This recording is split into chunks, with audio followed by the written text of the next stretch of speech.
কিন্তু কেন তারা আসলে আমার ইমোশনটাকে তারা অন্যভাবে আনার ট্রাই করে আমি জানি না। এটা সত্যি খুব কষ্টের। কারোর সাথে অসভ্যতা করা, হার্ট করা কাউকে, সেটা যদি মনে হয় কেউ স্টাবলিশ করতে চায় যে আসলে এটা তো স্পষ্টবাদী আমি এই জন্য, তাহলে তো বড়দেরকে সবাই অসম্মান করবে। শাকিব খান ও অপু বিশ্বাসের নামে এবার মামলা করবেন শবনম বুবলি।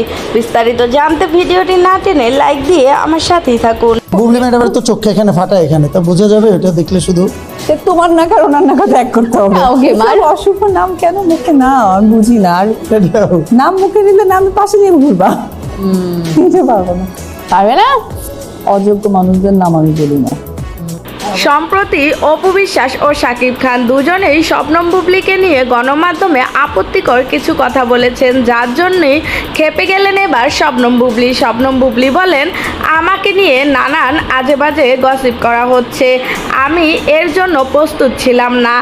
আমি তো কাউকে ছোট করে কখনোই কথা বলিনি, সবাই আমাকে নিয়ে কেন ছোট করে কথা বলে।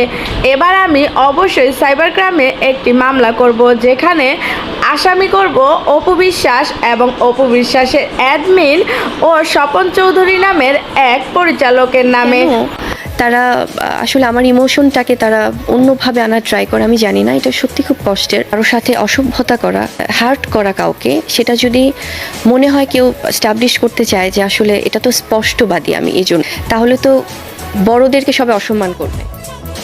প্রিয় দর্শক, এবার অপু বিশ্বাসের নামে শবনম বুবলির মামলা করাটাকে তোমরা কতটা যুক্তিযুক্ত মনে করো অবশ্যই কমেন্টে জানাবে।